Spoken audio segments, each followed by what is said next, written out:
Welcome, everybody. Our speaker today is the founder and president of Black Nonbelievers, a board member of the American Atheists and American Humanist Association. You've seen her on CBS Sunday Morning, CNN, Jet Magazine, and the documentary film Contradiction. She's the 2019 winner of Secular Student Alliance's Backbone Award, the FFRF Free Thought Heroine 2019, and the UU Humanist Person of the Year in 2018. Please give it up nice and loud for Mandisa Thomas. Thank you all very much. Thank you to everyone in the audience, as well as everyone who may be watching via the live stream at video.skeptrack.org. And thank you very much, Ian, for the wonderful introduction. So there's been a slight change in the programming. Tomorrow morning, I will be doing the hard part, asking for financial support for our organizations. But for today, I decided to do a bit of a change and do the talk, Fear of a Black Atheist, How Religion Has Crippled the Black Community. Now, the reason for that is for a number of reasons, but after some of the encounters at our table, which is on the second floor of the Hilton in Atlanta, I decided that it was important to present this talk. And what I like to do is start off with how the title for this talk came about. So to date myself, and actually my birthday is in a few days, I will be 43 years old, for those of you who didn't know. And so I was born and raised in New York City, and I am an old school hip hop fan. And so how many of you are familiar with the rap group Public Enemy? Yeah, I hope so. So if you are familiar with Public Enemy, which is a very socio-politically conscious group which talked about a lot of issues that face the Black community, they have an album, I think that dropped in 1990, called Fear of a Black Planet. And I was working on a mini tour with the Secular Student Alliance in 2016 and 2017 in the Northern California area. And the advisor for the Sacramento City College Secular Student Alliance group and I were trying to come up with a title for the talk as well as the subject matter. And I decided that I was going to talk about religion and its impact on the Black community. And so he came up with some titles, and the last one was Fear of a Black Atheist. And the subtitle was How Religion Has Crippled the Black Community. And at first we thought it might be a bit too controversial, but I love the title because of the spin on it. However, and we were going to go with another title at first, but then upon further consultation, it was decided that we should go with Fear of a Black Atheist because it has a number of meanings and it's important for a number of reasons. For one, because we really do think that there are a number of people who are fearful of a Black planet, a planet where there are Black folks who rise up and are in charge, but also there's a fear of perhaps more Black atheists will start rising up. And there actually isn't as much to fear as people think, but we're going to go into that now. So first, I want to say that, yes, Black atheists, we do exist. For those of you who weren't aware, or for those of you who thought that you might be the only one out there, you're not. And when we look at the screen here, the first picture is of the July-August 2018 issue of the Humanist magazine. And now they've previously featured, I believe, Alice Walker on their cover, but this is the first time they've featured multiple Black humanists / atheists on their cover, and there are 5 of us there. And so what this shows is that there is increasing numbers of us, and there are a number of us not just becoming more visible, but becoming more active. and active within our communities. And also, I like to quote an article from the July-August 2018 issue of Playboy magazine, which I was featured in. And there's a quote in there that says, "The most encouraging moment of the American Atheist 2018 convention weekend comes when I introduce myself to Mandisa Thomas, president and founder of Black Nonbelievers, an organization dedicated to the support and visibility for Black atheists." So some of you may be wondering, is this really important? Is there a need for an organization like Black Nonbelievers? Is it even important to identify as a Black atheist, let alone an atheist? The answer is, of course, yes. But when you look at a number of communities of color and other marginalized communities, particularly within the Black community, we're going to go into why this is important. Well, first we have to go into and discuss why religion defines the Black community. And this is because, and the numbers are approximately 79% of the Black community identifies as religious. Now, that could be Christian, Muslim, other religions. Now, the Black community, Black folks make up about 12% of the United States population. So 79% 79% of folks identifying from this community is still enormously high. Although the rise of although the numbers of religious nuns are rising, there are still staggeringly high numbers of religiously identified folks within the Black community. So yes, that says something about our visibility. And the reason for that, one of the reasons for that is slavery in the United States forced the African captives that were brought over to accept Christianity in this country. Now, when we look through history and when we look through other historical times where there were other nations that were conquered, the conquered peoples had to adopt the conqueror's religions. That has been the case with Christianity. That has been the case with Islam and other nations who have been conquered throughout the world. That was no different in, with the American enslavement of African captives. I try to get away from saying slaves because my ancestors were enslaved. However, yes, to have been enslaved physically, they were also enslaved mentally, partially with the imposition of Christianity and other religions in this country, and also the images of the gods that we had to accept, which plays a huge role into the dynamic of the Black community. So these are other factors to consider here.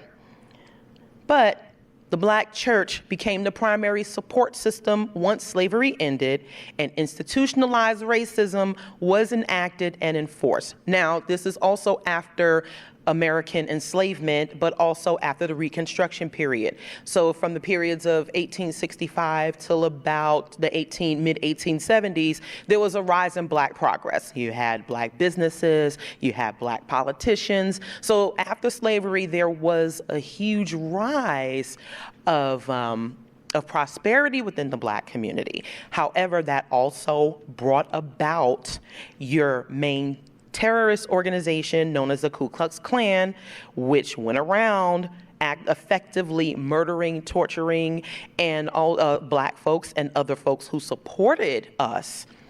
And also, we think about Jim Crow laws that were legally enacted to disfranchise the Black community.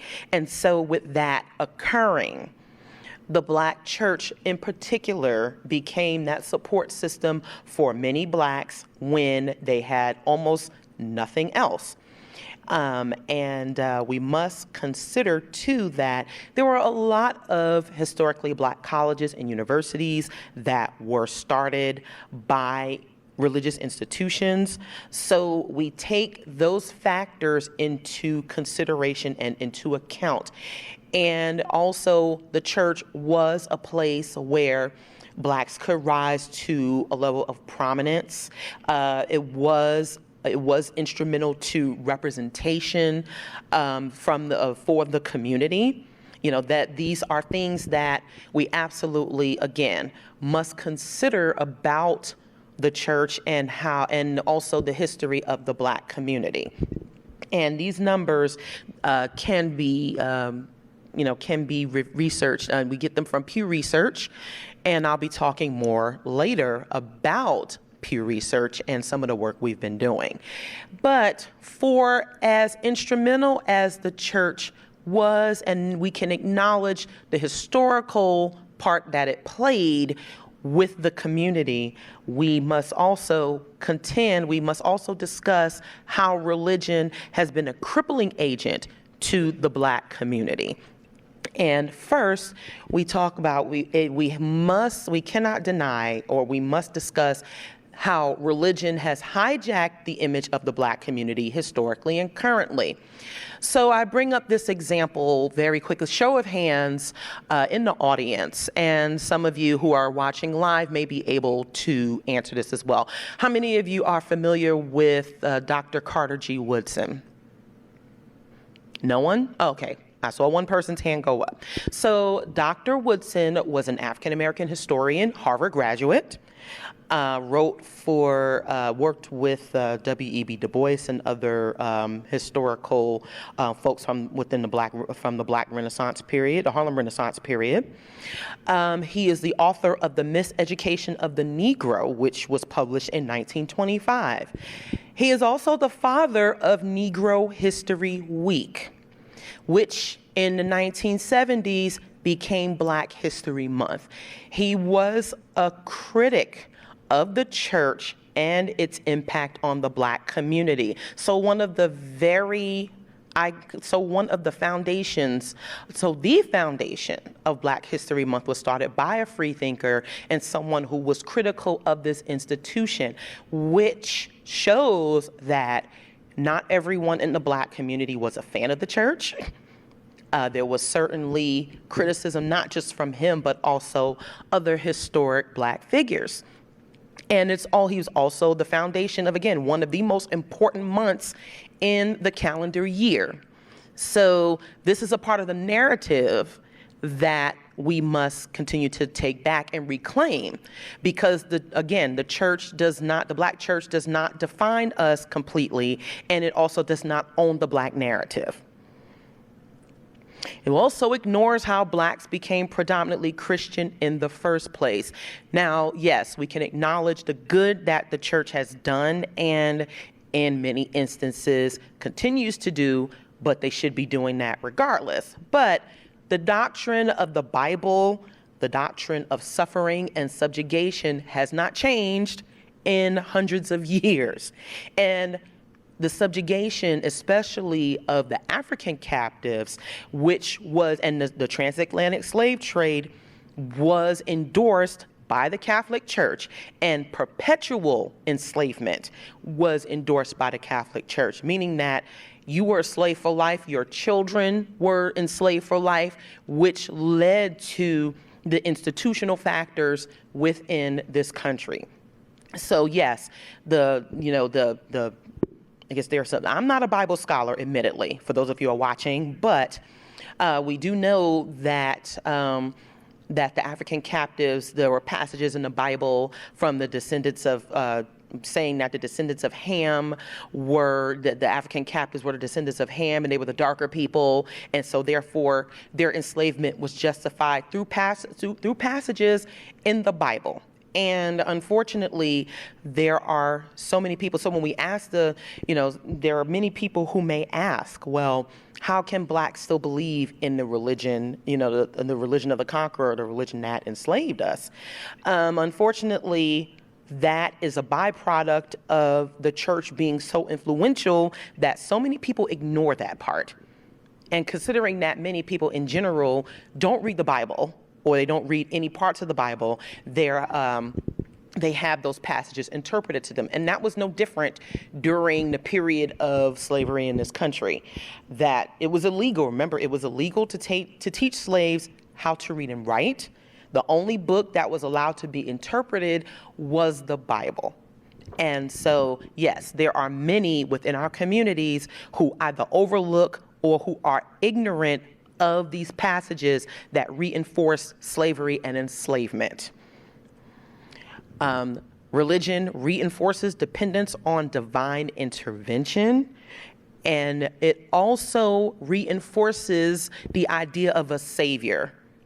You know, there are so many people who have a savior mentality and who is looking for someone to save them, but it also encourages this idea that people absolutely must be saviors, that they have to be the one to just come in and swoop in and save people.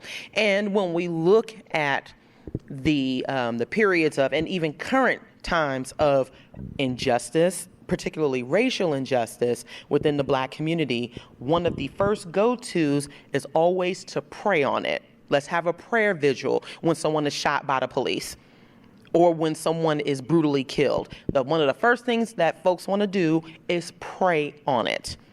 But obviously that just has not been working. So it does tend to reinforce that in times of troubles, and also that just seems to be the go-to on a routine basis. It also perpetuates homophobia, sexism, hypocrisy, and all of those things. Now that is very, very troubling, considering that the majority of church membership within the Black community is Black women. And oftentimes, even in society, we are often the first ones to be undermined. We're often the ones to be fetishized and the ones to be overlooked. And we're often the backbone of our communities, the backbone of our institutions, but yet it's primarily the men who get the credit.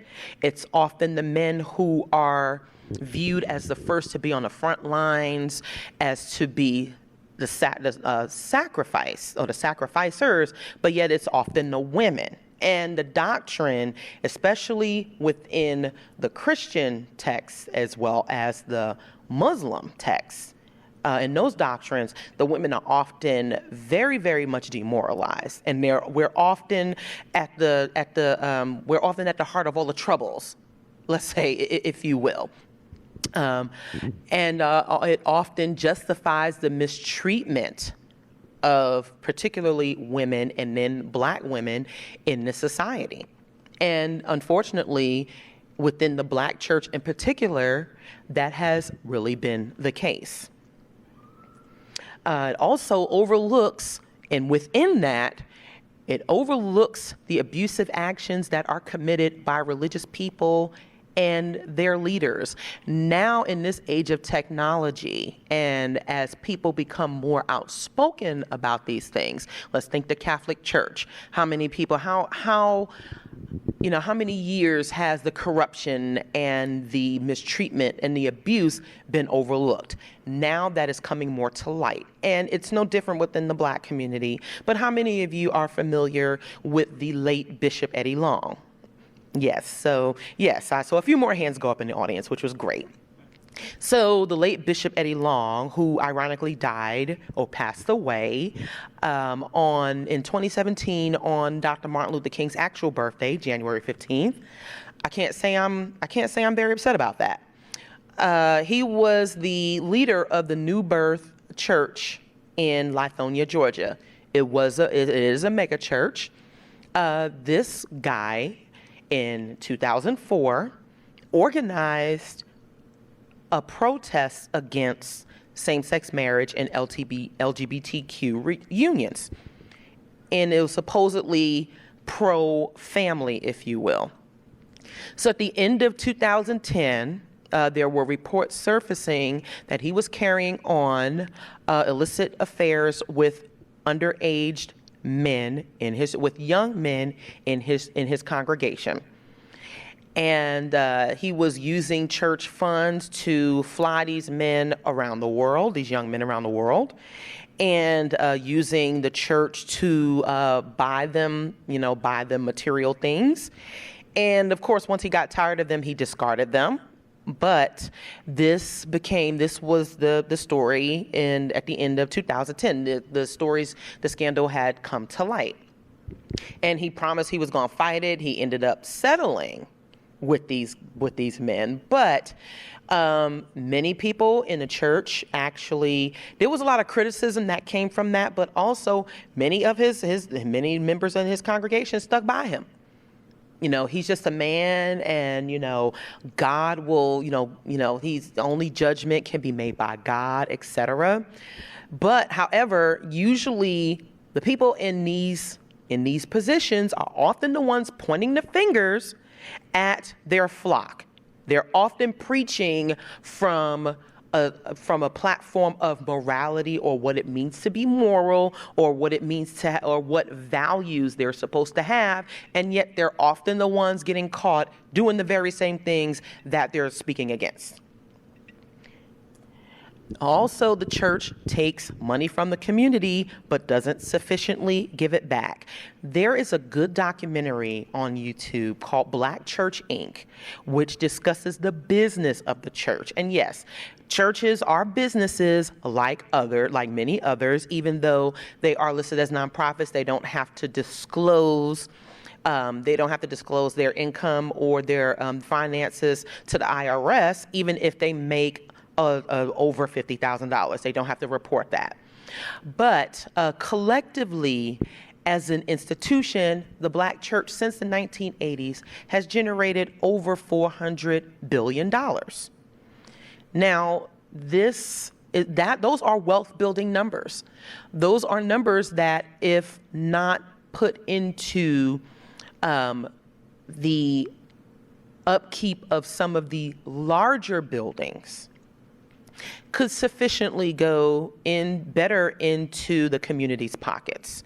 Because as we see, and also as Black Church Inc. outlines, it discusses how a number of pastors have become astronomically wealthy as a result of the prosperity gospel in particular, which was started by Reverend Ike in the 1970s, in which the premise is the more you give to your church, the more your blessings come.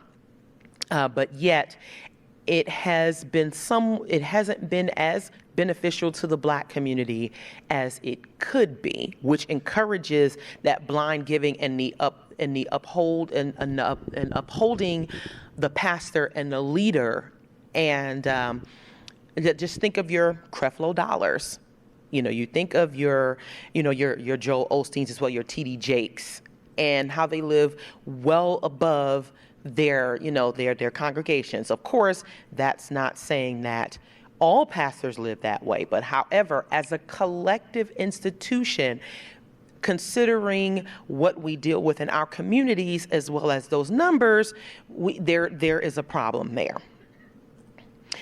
But most of all, it keeps people in fear and from seeking help and solutions that are needed. And that is often at the heart of belief and religion itself, is the fear factor. The fear that if you stop believing in this God and you stop supporting those institutions, that something bad will happen to you. And also considering, again, the health, the numbers and statistics of physical health, mental health within the Black community, and it's deterrent from people being hesitant to seek clinical help. Now, there are some other institutional factors that come along with that, and they are racist in nature. We can think years ago with the Tuskegee syphilis study.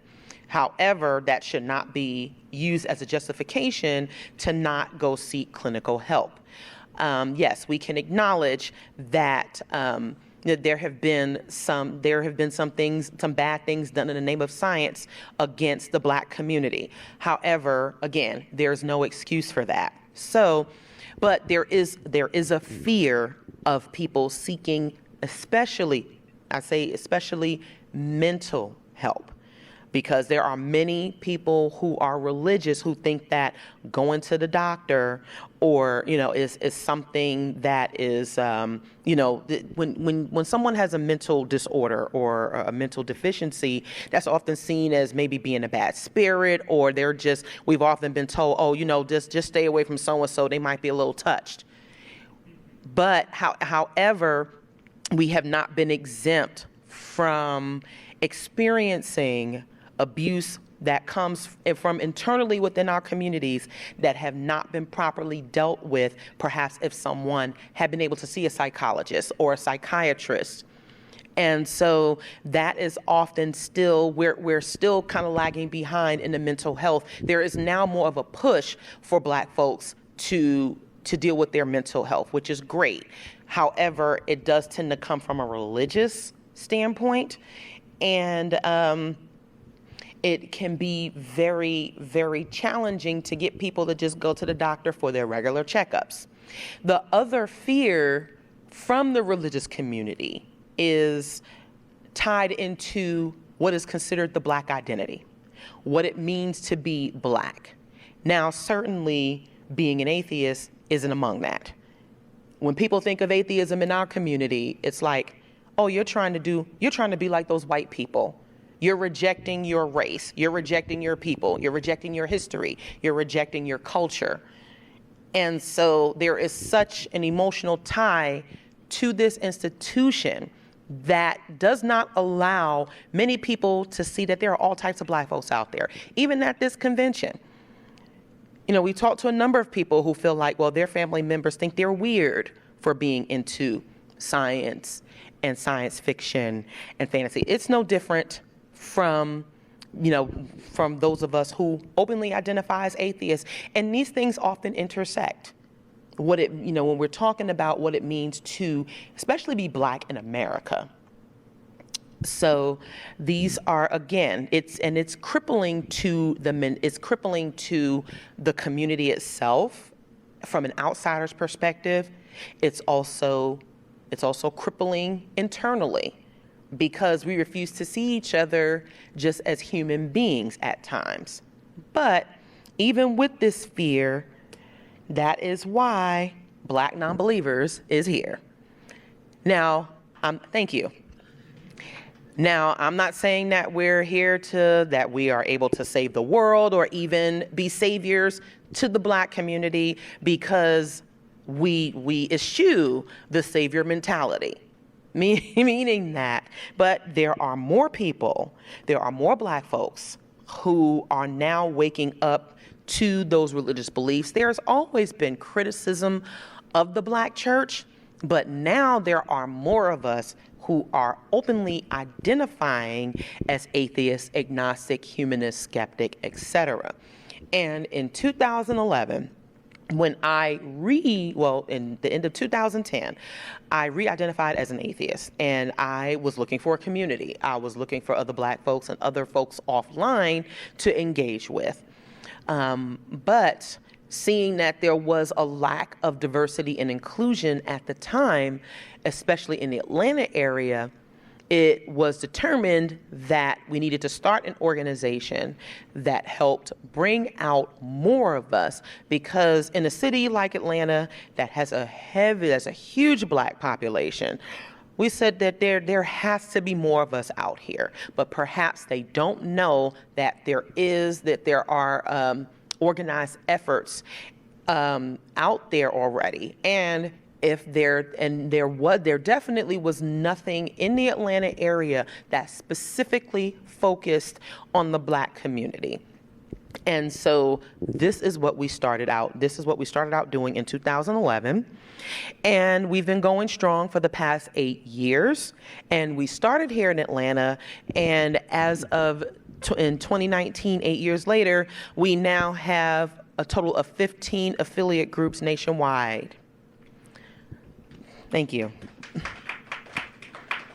And we've been doing this work, and much of it is about community building and support primarily for, but not exclusively, for Black folks who identify as atheists, who have done their research, have done their reflections, and have read and decided that religion and the God concept was no longer for them. But they have felt isolated and ostracized for so long because it can still be difficult to find other Black folks in particular who do not believe. So we provide that community and support for those folks, for us rather. And in that time, we've also have amplified our voices because there has been genuine interest in hearing from us. And so we've been able to facilitate opportunities to be featured in research materials, such as the Ebony Exodus Project by Candace Gorham. And this is a book on which highlights Black women in particular, Black women who have left religion behind. We've also provided research for other Black atheist authors, other Black atheist activists, and we've also built up a leadership pipeline within the Black atheist demographic. Now you'll see more people who are openly, not just identifying, but openly speaking in various events as a result of our organization being in existence. We've also been featured in a number of media publications that was mentioned earlier, CBS Sunday Morning, also the Atlanta Journal-Constitution a few years ago. We've been featured in National Geographic, Vice, and a number of other publications as a result of our work.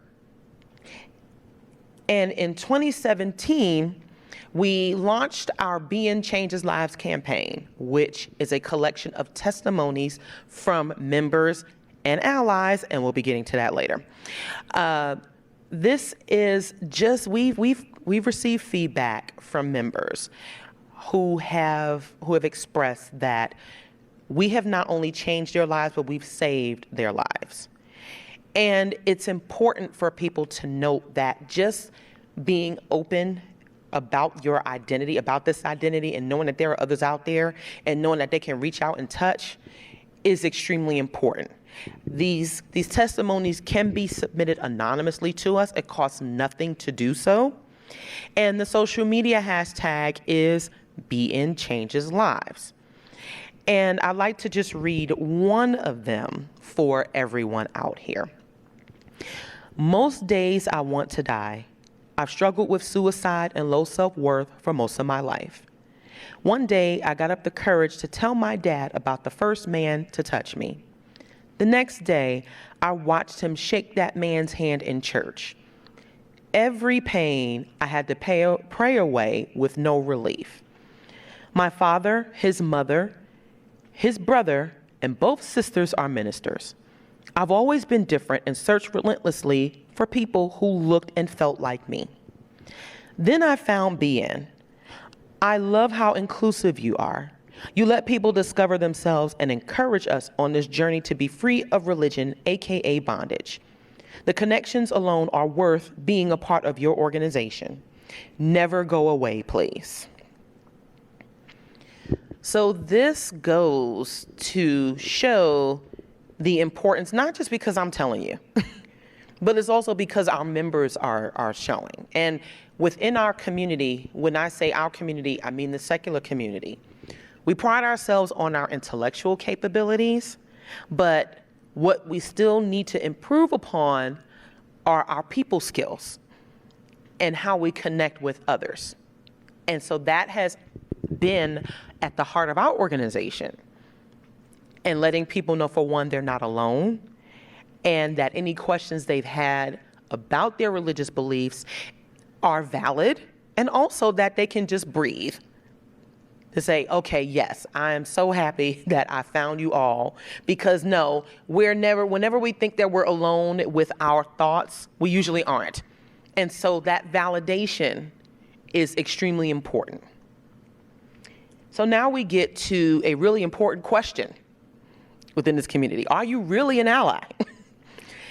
Over the years, we've been approached about about the subject of diversity and inclusion. How can more organizations be inclusive of people of color, of women, of young people, of other marginalized groups? And oftentimes, we find ourselves, I almost sound like a broken record, but this is often something that we must continue to discuss because it's important. But for those of you who are out there and who are looking to ask yourself this question or to really answer it, and if diversity and inclusion is important to you and to your organization, then I'm here to give you some don'ts and do's. Not do's and don'ts, don'ts and do's. But the first don't is don't assume you can't help. Don't walk past an organization like Black Nonbelievers or another organization that focuses on people of color and think that it doesn't apply to you or that you can't help. One of the things that we've been seeing here, even within this particular convention, is that now there's more subject matter that's pertaining to people of color and diversity. If you notice that there are panels that could benefit from our perspectives, and what I mean is the Black atheist perspective, please do let these folks know that we're here.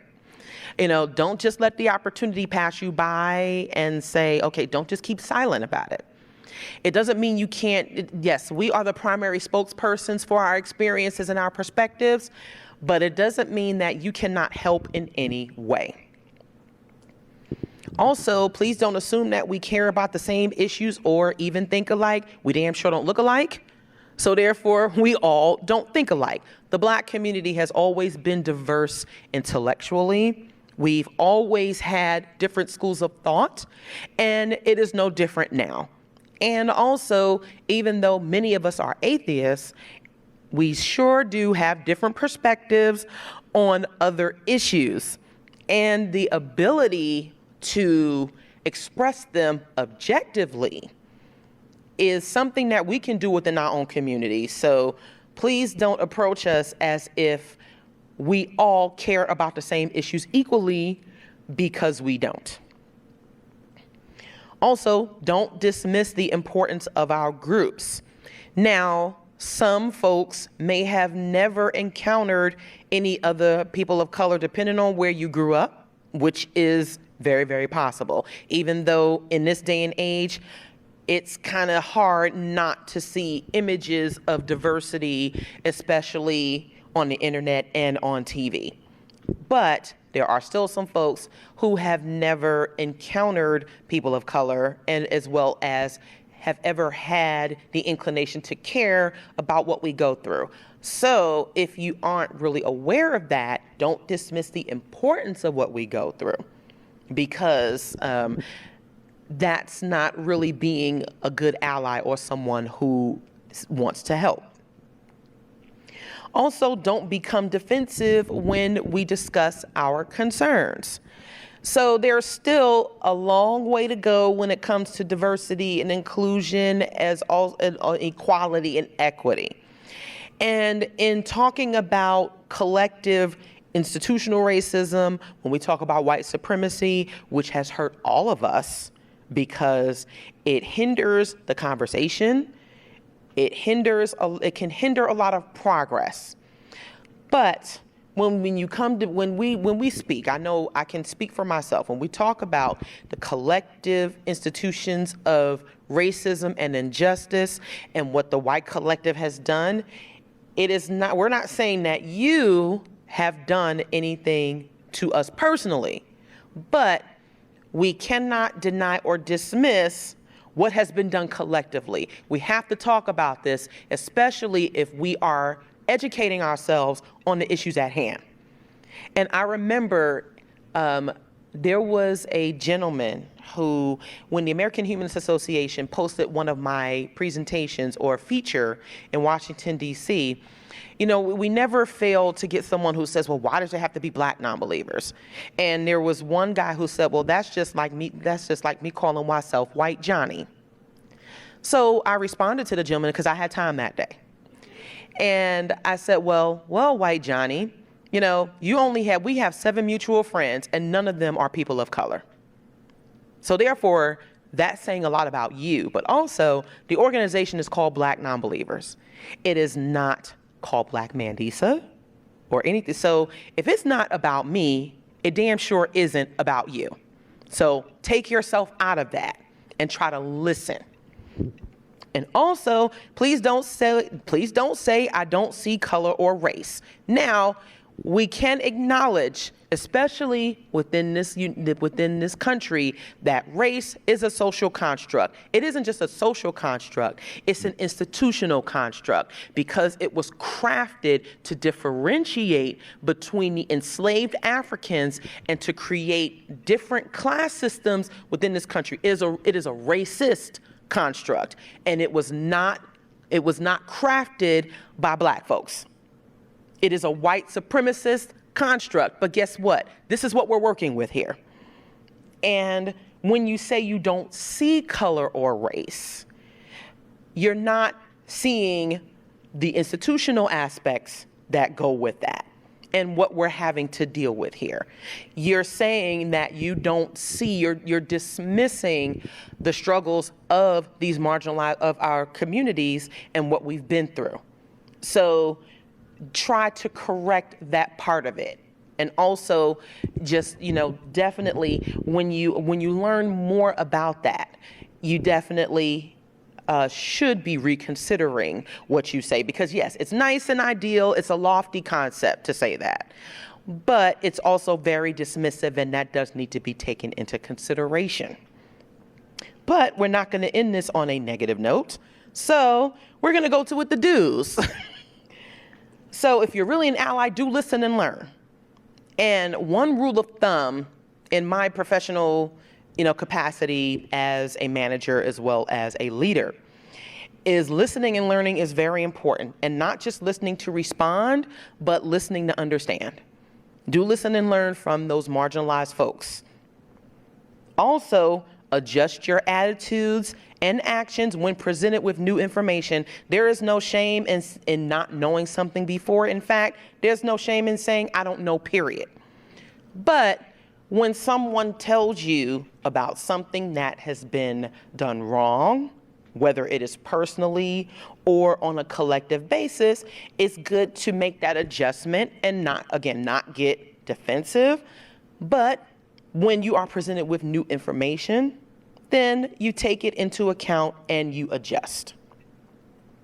You also, please do make sure we're sufficiently part of input, not just as think tanks.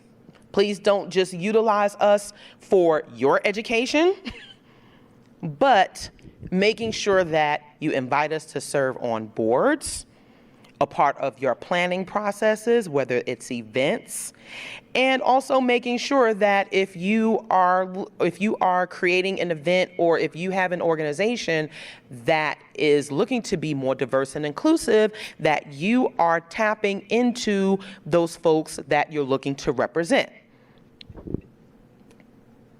Also, do collaborate and participate, and not just one-time efforts.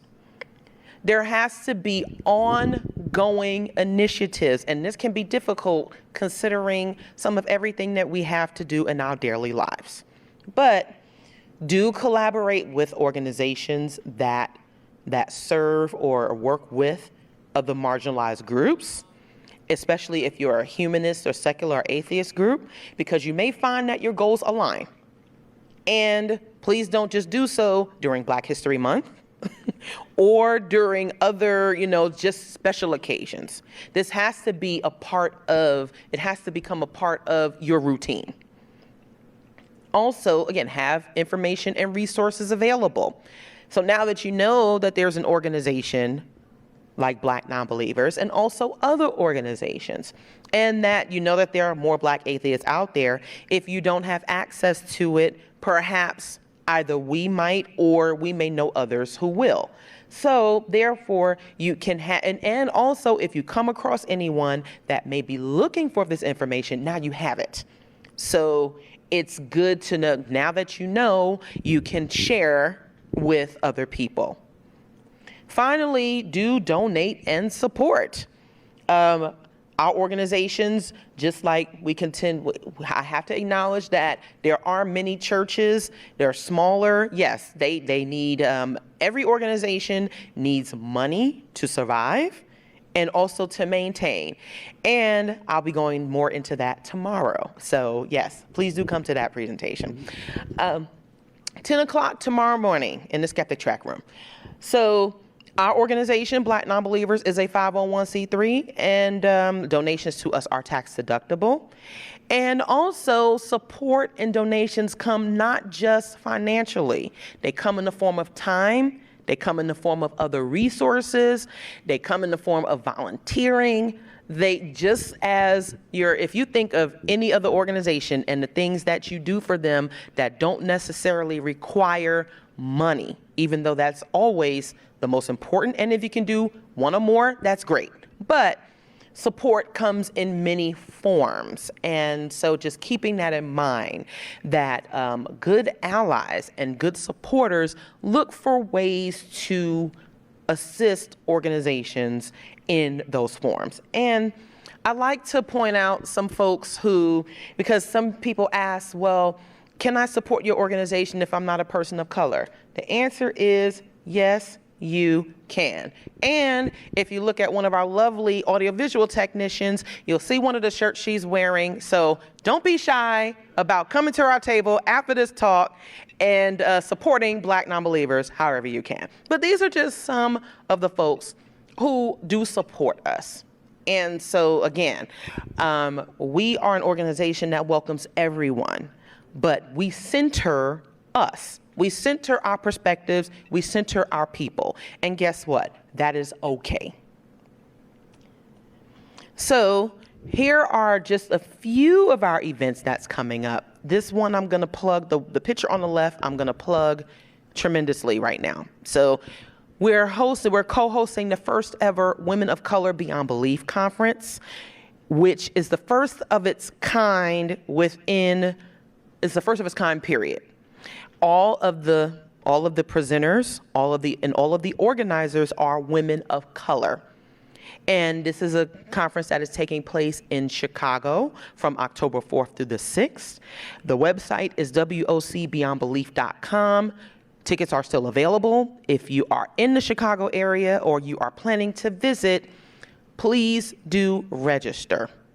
And sponsorships are kind of still available, but yes, right now we would love it if folks come and register and listen and learn from the women of color who are working in this community in various areas, and their voices are often unheard.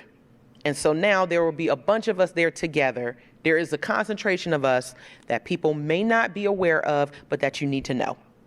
And also we're doing our annual cruise. Now that's closed out for this year, but there should be some more information coming in the near future about 2020. But these are the types of events that we do. They're not only social in nature, they're also supportive and educational and informational. So again, everyone is welcome to participate with us and support. As a matter of fact, one of our speakers for the cruise this year is Dr. Darrell Ray, who is the founder of Recovering from Religion.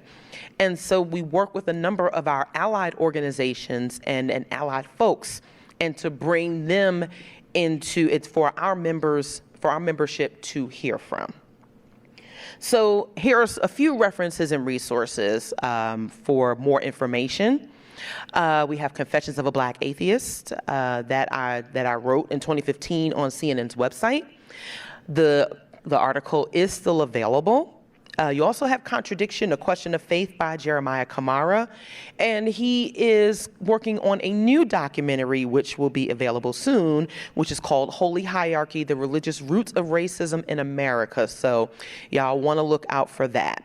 You'll also want to read Moral Combat by Sikivu Hutchinson, who is one of my co-organizers for Women of Color Beyond Belief, and who was also on the cover of the Five Fierce Humanists magazine issue. And also, we have a YouTube channel, and also other social media. So if you'd like to learn more about our work, you can find that on our channel. So in conclusion, last year, and I may have said this last year as well, I was working, in addition to developing Black Nonbelievers as an organization, I was also working a full-time job. I also have a family of 3 children and a husband.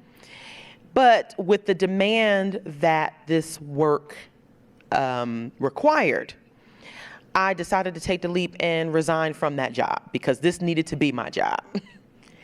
And so in support of my activism, partially, I do have a Patreon. That information is available if you'd like to support that. But getting back to what I said about Pew Research, they are crafting a new study on religion and Black life. And they consulted with us about perhaps how they could engage more Black atheists. How could they get more responses from Black folks who no longer believe and who openly identify as atheist, agnostic, etc.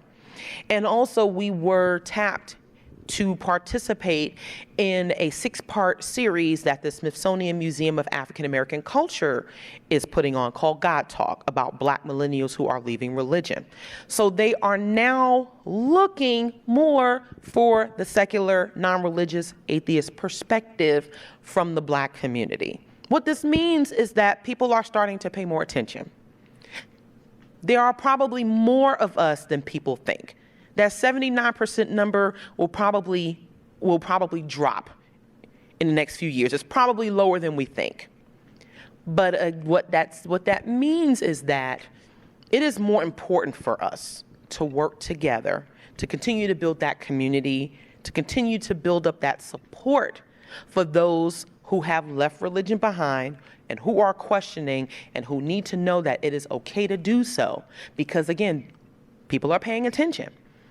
They're starting to understand that those beliefs that they were indoctrinated with aren't serving them anymore. But even with that pressure that is still very, very prevalent within our community, there are those of us who are fighting back.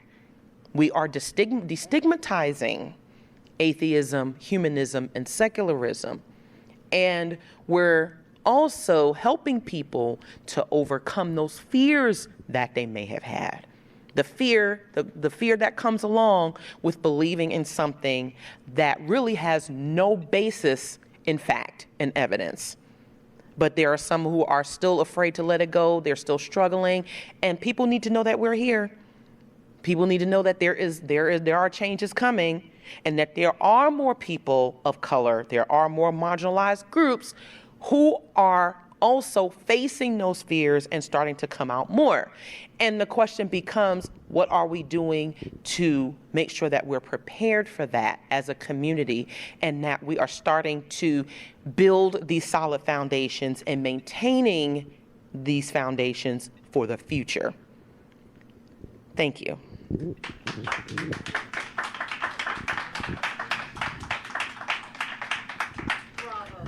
So we have about 6 minutes, and we have like to open the floor for questions if there are any. Yes.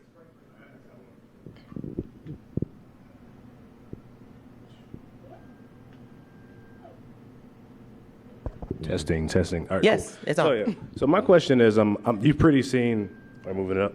Yeah, I've noticed a lot of Black folks, they've moved over to this whole new idea of being like, quote, spiritual. And I kind of feel this is like a cop-out in a way, because I've asked a lot of family members, I'm like, what does that mean? And effectively, it just seems like I get to do what I want and kind of still claim there's a God without getting that social backlash, you know what I'm saying? And I'm just curious on your take on that, and how do you talk to those people to kind of get them like to point out their own cognitive dissonance at that point, Right. without them being offended. So Right. So I'm going to give you a bit of background on me. I was raised in the Black conscious community. So I saw a lot of that. You know, you had a lot of folks who they eschewed the whole white image or Eurocentric image of God and Jesus or what have you. But yes, they put a Black face on Jesus. that's also how they've reconciled their belief. And yes, there are a lot of Black folks who are spiritual. They're now getting into like the African spirituality, the more traditional African religions. But we also ask the question, and this is where not just comprehensive study of religion, but also just reading different forms of mythology. It's like, well, it's like, first of all, and when I say spiritual, I'm like, well, that really has no basis in fact either. But you can also kind of probably because that's so broad. There's been a movement within the Black community to be more Afrocentric. And it comes around every 20 years or so, where now it's more prevalent now, but even in the 70s and the 90s, that was the case too. So we can ask specific questions about, well, which of these, let's say if we're going towards the African spirituality, which African god are you referring to? And also what information do you have? Because really they're all rooted in fiction. Now there were some gods that were more like naturalistic, and then of course we can always perhaps ask the question of where are you doing your research? Where are you finding this? And we can always ask, well, how is it effectively working for you? How is it working for us? Because ultimately the education part needs to be important, and you don't just get to reconcile that just because you've let go of this extremely oppressive religion, because it's still not rooted, in fact. And when you trade one ideology for another, especially when the basis isn't rooted in something that's solid, that can become a problem. So it does depend on, because there are some people who may be trying to find their way out, but offering support for them as well is important, and showing that, yeah, it's valid to kind of, to go through that step, but encourage them to do more research and not just hold on to it simply because it represents more of us, that the education process has to continue. Hi, Yes. Mandisa. Hello. I wonder personally if you, what are your feelings about Kwanzaa? Do you celebrate Kwanzaa? Is that a relevant winter holiday exercise for the Black community? Now, the question was, do we celebrate, what are my feelings about Kwanzaa, and do I celebrate them? I used to, my family and I celebrated it when we were younger. And so I'm very familiar with the principles, with the concept. I do think that it's good for, again, education and information. I mean, it is an African American holiday, like most holidays are crafted. So I do think that the principles are important. Of course, the last one being faith as one that is kind of, it's kind of muddied a bit. Well, that's subjective as well. Yes, it is very subjective. But I think the way it has been incorporated into the holiday can be somewhat plausible. So I don't actively celebrate it during that time period, I don't actively celebrate, but I do acknowledge it. I do acknowledge the principles as being very, very important to the Black community, even though I think there are some things that we can kind of take, and modify. Now, I do have some concerns with the founder or the creator of Kwanzaa, Dr. Karenga. And I think that it's important for us to be honest about our heroes and people who have created certain things that are important, but to note that there are some other sides to the people who I don't think it's good to deify or anglicize certain people and to overlook certain things simply because they created them. So I think that to the Black community, for people who were raised with a Eurocentric point of view, who were raised with this idea that white is always right and that Black is to be ugly, it is very, very important for people to acknowledge that as a holiday. So Yeah. I will never, never disavow that. I was so happy to hear you say that you did celebrate that when you were younger and that you're familiar with it. I believe Yes. the founder is over 80 years old now. Yeah. And he's a humanist. He developed Kwanzaa in his jail cell. Yeah. And it's a very humanistic It really type of is. celebration. I love it. Yes. And And it's non-materialistic. Yes. It's non-materialistic. It is about, like most harvest holidays, like the original Thanksgiving. There is a lot of value that can be taken from it. I would like you to help me find more people who celebrate Kwanzaa. Okay. Because I really would like to connect with that type of a holiday celebration. Okay. And I think that's my time. So thank you. Thank you very much.